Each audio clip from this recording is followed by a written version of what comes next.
जाता रहता था। मैंने तो तुम्हें कभी देखा नहीं। अगर तुम यहाँ होती तो मुझे दिखती, जाहिर सी बात है। उसने बोला मैं आपको कैसे दिखती? मैं 3 साल पहले ही मर चुकी हूँ।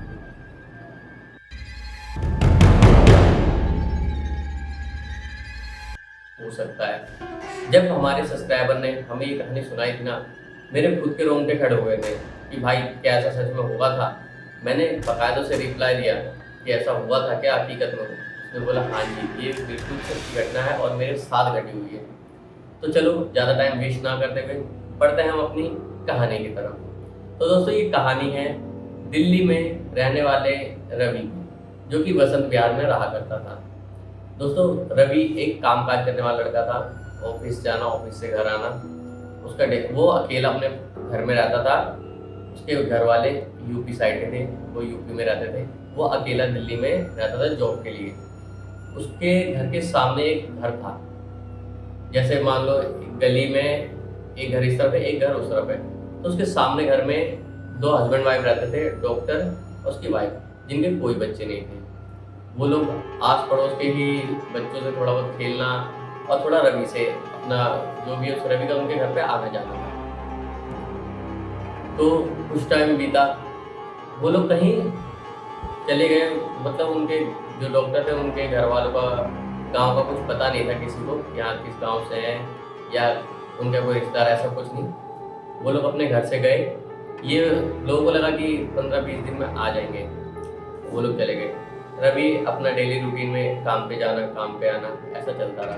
लेकिन उसको कुछ दिन बाद जब वो काम से घर आता तो उनके घर की तरफ देखता। उनका घर उसे थोड़ा अजीब सा लगने लग गया। उसको थोड़ी थोड़ी आवाज़ें आने लग गई। कभी कभार बर्तन गिरने की या हल्की फुल्की चीखने की आवाज़। वो इस चीज़ से ना घबराने लग गया थोड़ा। उसको थोड़ा अजीब सा लगा।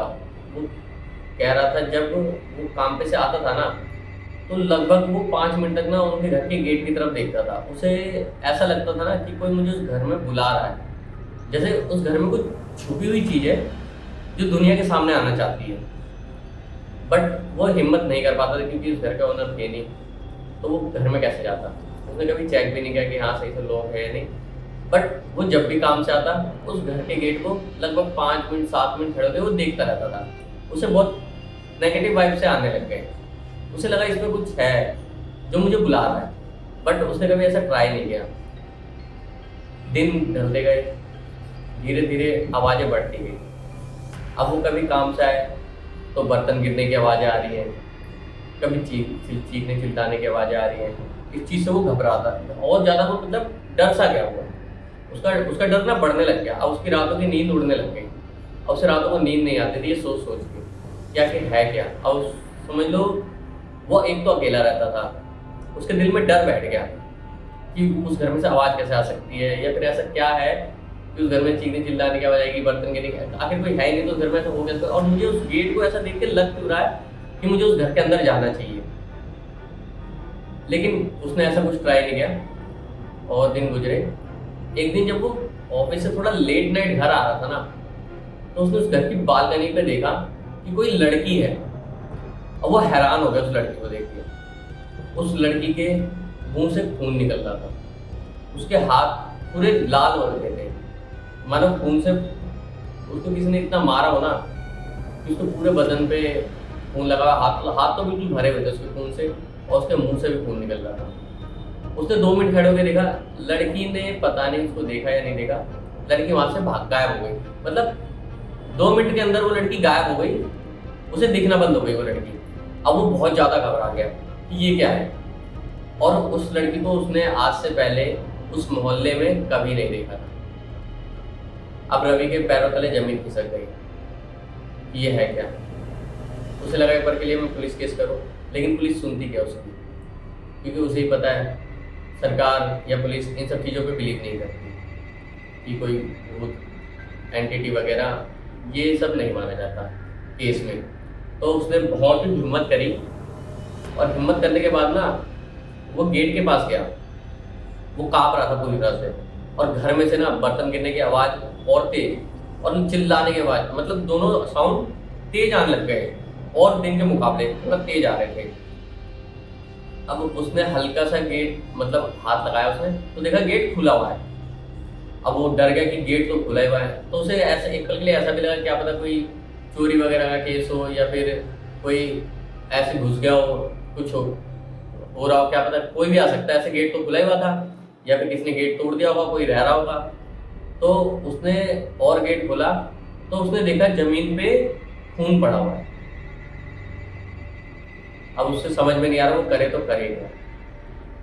वो और आगे बढ़ा, उसने देखा दीवारों पे हाथ के पंजे छपे हुए, खून के निशान, खून के निशान से पंजे छपे हुए हैं। अब उसका दिमाग बिल्कुल नेगेटिव में चला गया कि हाँ यहाँ पे कुछ ना कुछ तो गड़बड़ है।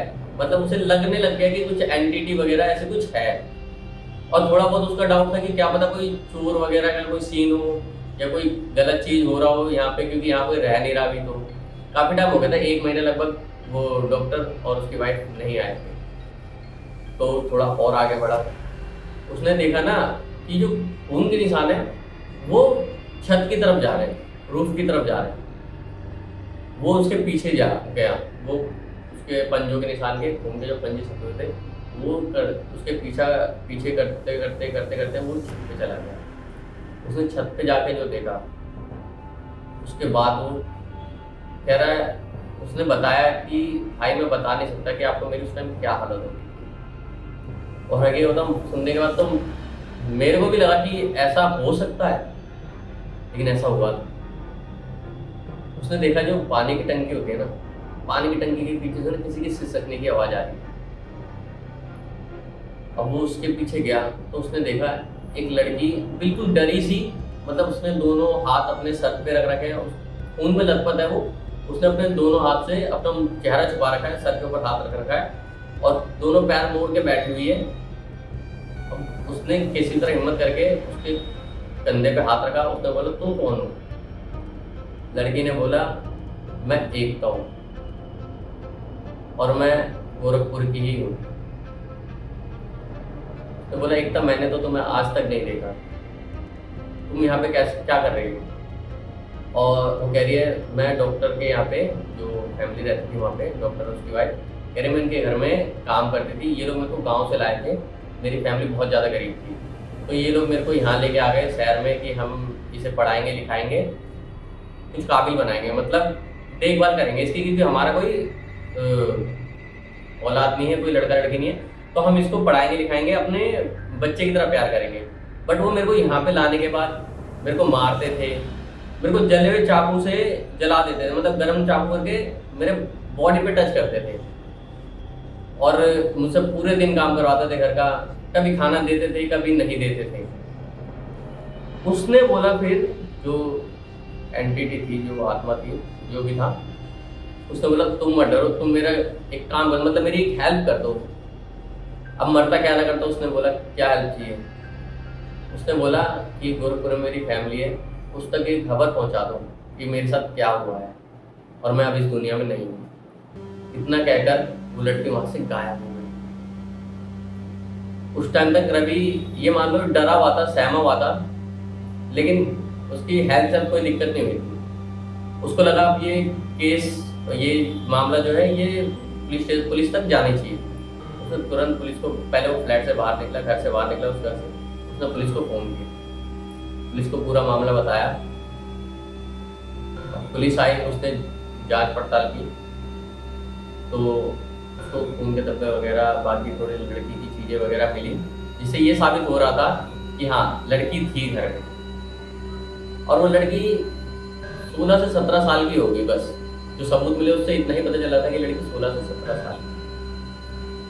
अब कुछ टाइम बाद ही डॉक्टर और उसकी वाइफ वापसी लौटे। उन्हें नहीं पता था कि यहाँ पे क्या हो रहा है और बहुत उनका इंतजार कर रहा है। वो जैसे ही आए उन्होंने देखा पुलिस उनका इंतजार कर, उनके आते ही पुलिस ने उनको गिरफ्तार किया, उनसे पूछताछ करी और सारी सच्चाई ना बाहर आ गई। एक चीज़ और, लड़की ने बताया कि उन्होंने मुझे इसलिए मारा था ना कि मैं डॉक्टर साहब के साथ हम बिस्तर नहीं हुई, इस वजह से डॉक्टर साहब ने मुझे जान से मार दिया और मुझे किसी टंकी में फेंक दिया था मार के। और कुछ टाइम बाद फिर मेरे को निकाल के मेरे शरीर के टुकड़े टुकड़े करके उन्होंने फेंक दिया, सूटकेस में पैक करके दूर ले जाके फेंक दिया। और जब डॉक्टर साहब आए, पुलिस ने इंक्वायरी की, तो ये सारी कहानी बिल्कुल सच्ची थी।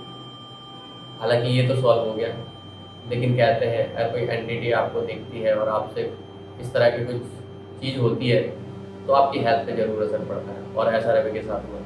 रवि उस केस के बाद लगभग 2 साल तक इतना बीमार रहा कि वो अपने गांव वापसी चला गया।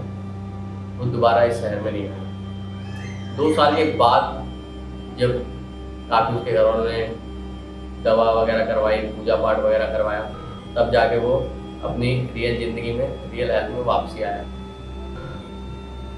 तो गाइस, जब मैंने ये कहानी सुनी ना, मेरे रोंगटे खड़े हुए थे।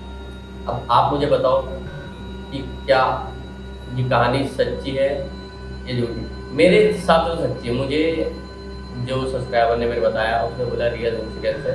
एक पल के लिए मुझे बिलीव नहीं हुआ कि ये रियल इंसिडेंस कैसे हो सकता है, बट उसने मुझे बताया कि भैया ये रियल इंसिडेंस है।